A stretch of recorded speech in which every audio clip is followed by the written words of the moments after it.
We're talking about relationships as it pertains to my new release, my 10th book. It's a re release of my bestseller, Full Circle, which was originally released 15 years ago, but this is the remix. And as an independent author, there's some things that I did not get to put in the last book that I felt like all these years later was necessary.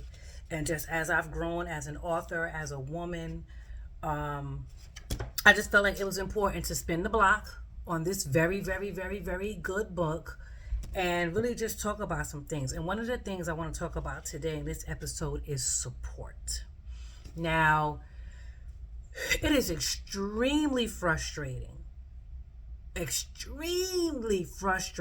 to support a loved one when they are in a relationship that they know, that you know, that everybody knows is no good for them. It is frustrating. How many times have you had a family member, a friend, or whoever that's dealing with somebody and you're just like, why? I don't get it. What is this about? Like you can't do better? Like, what is it? So I always say you date at the level of your esteem, right? And if you are in a relationship that you're just constantly unhappy and it's unhealthy, it's like, what's up? What's going on with you? And when I say dating at the level of your esteem, it's not a dig. It's really just like your state of mind. What are you feeling about yourself at this moment? Low self-esteem. I really don't like that. My husband said something the other day. He said fragile esteem. And I think that sounds a little better. Low self-esteem just sound real mean girl and fucked up to say, right? So I don't want to say that because when I was in this abusive relationship 7 years ago, I didn't think I had low self-esteem, to be honest. I've never really had low self-esteem. I've had low moments. We all go through moments where we're not feeling our best. We're not doing our best. We feel like we're not looking our best.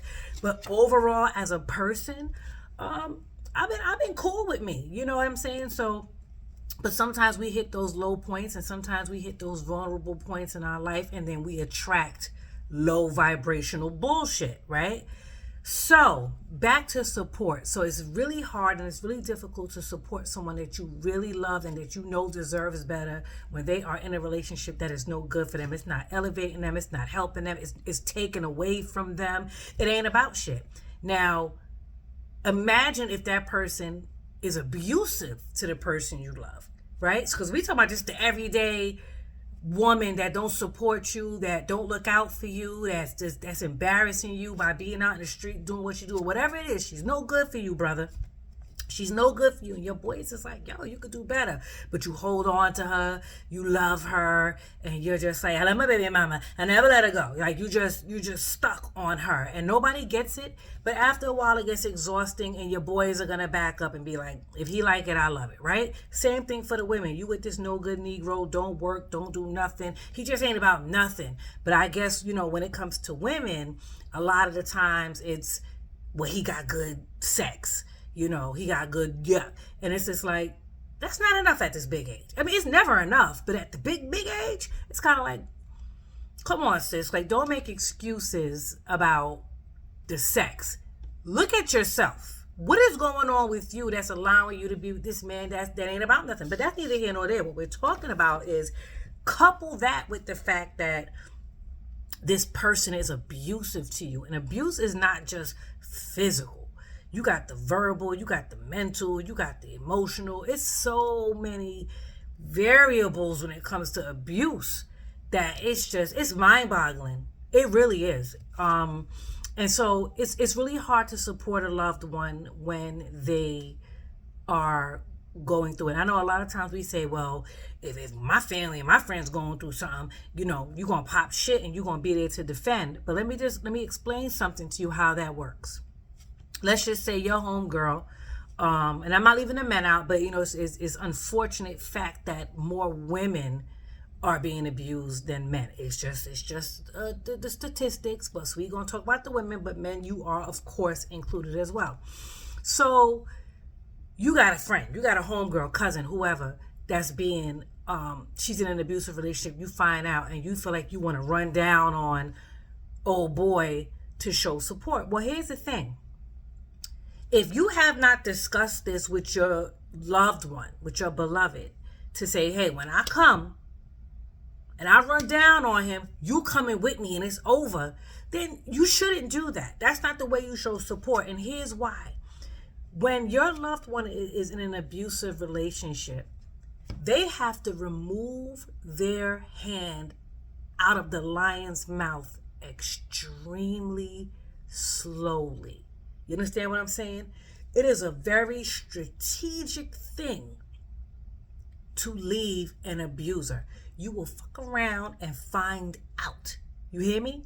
So you can't just run down on your friends, and I know you want to show them that you love them and you care about them, but there's other ways to support. Because what happens is you go to your friend house, your cousin, your sister, your mother, whoever, and if you're not really going to stand on business and drag her up out of there and it's done for real, you have to understand something. When you come to wherever she stays with this person and you cause this scene and you do all these things to show him that, she got people and you better not put your hands on her, it's all good. But when you leave, that abuser is going to be furious styles, and he's going to take it out on your loved one. Hear what I say when I tell you. So there's other ways to support, and unfortunately it doesn't involve you showing up with an S on your chest. It involves you being in the cut and providing moral support to help build her courage up to leave. So it involves, unfortunately, hearing the same things over and over and over again. It involves, if you really love this person like that and you're really invested in them escaping and them coming up out of this situation, it involves you to be in 100%, right? Because what happens is when you're in an abusive relationship, you feel isolated, you feel lonely because you're embarrassed.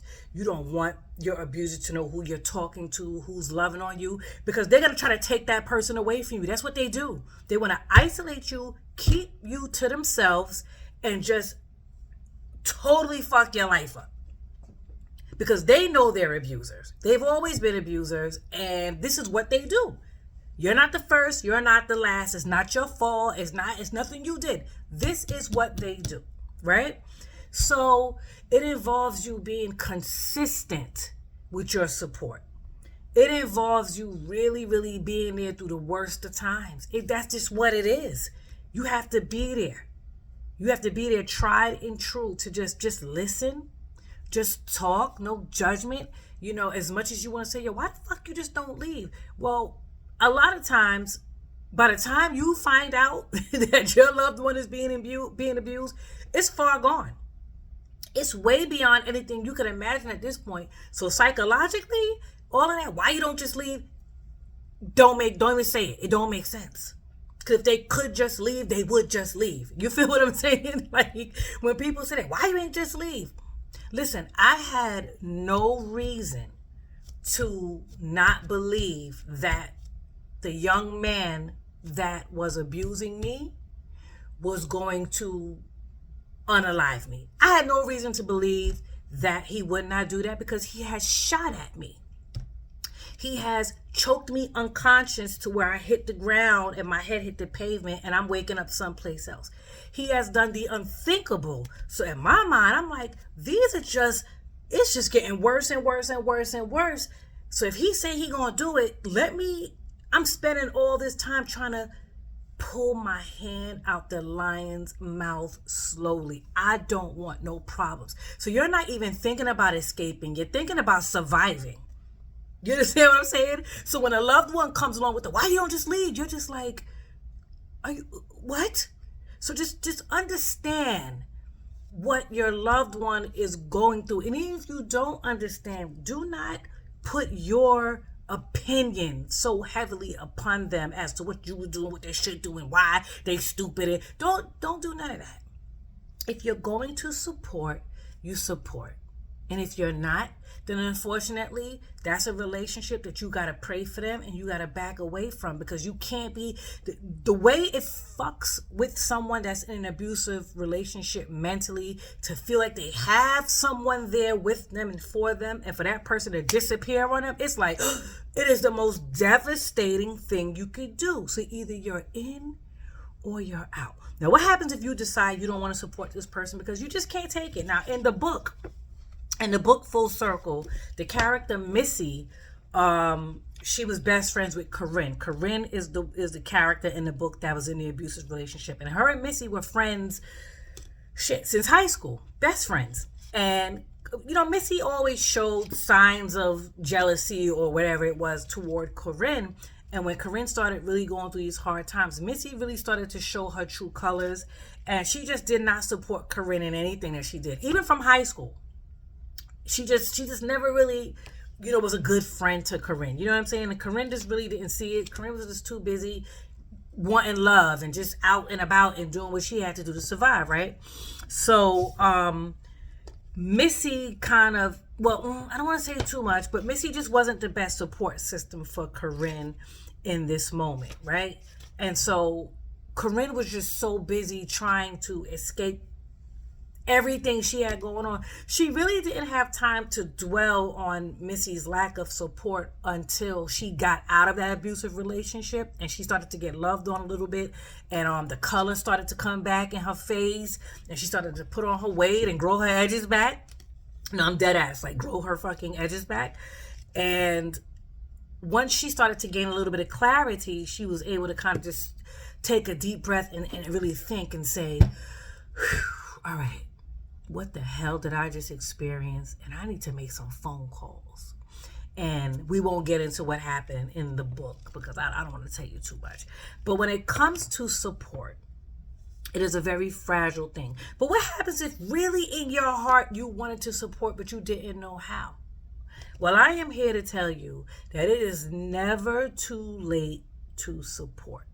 Let's say you didn't know what your friend was going through. Let's say you heard, but you just, your life, you got shit going on in your life, but you just like, I pray for her and I love her. When I see her or him, I'm going to be kind and I'm just going to, just hug them extra tight and love on them extra tight, because I don't know what else to do. It is never too late to show support for someone who has been in a terrible situation that you may not have known how to support back then, but if the opportunity presents itself for you to support them, you go ahead and do it. And so that's what happened to me last week at my book signing. There was a lot of people there that didn't know me when I was going through that. There was a lot of people there that knew my story, but it is what it is. It happened. It was over. There's a lot of people that read the book. And the most amazing thing happened at that signing, where all of these women just loved on me. They loved on me and they supported me, and they, I feel like I literally healed in front of all of those people, because there was never a time in my journey and going through this situation that I have been supported, that I have been loved on, that anybody has said, so what happened? What can I do? You're better than this. It is like, not even want to dwell on what happened, but just wrapping their arms around me and saying, oh my God, I love you. I'm sorry. You're better. Like all the things, like that has never happened. I really just picked up, kept it moving, did what I had to do, right? It is what it is. Didn't even know that I needed that. I didn't even know that I needed that until it happened spontaneously in front of crowds of people, to where I was just reduced to tears, and I was literally paralyzed in front of all these people, not knowing what to feel, what to say, what to do. So I just absorbed. And to that one beautiful sister that said, did you give yourself grace? I did. I truly did. And my grace had no words. I gave myself grace in that moment when you asked me. I was just kind of sitting there like, so it's never too late to support. someone that has gone through domestic violence.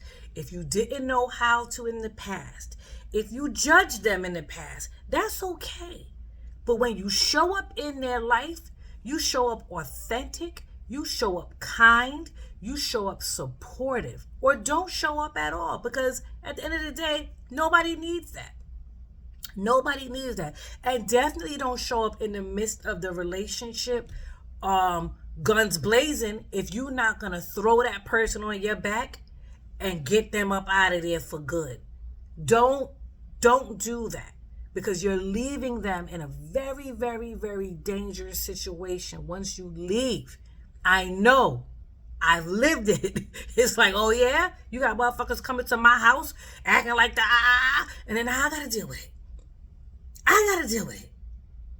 You have to have a conversation with your loved one about what they have going on, what their escape plan is, and you have to strategically, it may take months, sometimes even years, but it will take a while to just really develop a plan and to develop a rhythm to where the abuser kind of sees, but he don't really know, and he puts his guard down, and then your loved one is safe to leave. Because to be honest, when I left, I really think that I don't want to keep calling him my abuser. This person, I really think he got tired of beating on me. I really think he was exhausted, because baby, he used to beat it down. And I really think he got exhausted and he put his guards down, thinking that I wouldn't leave. And I did. Thank God. And your loved one will too.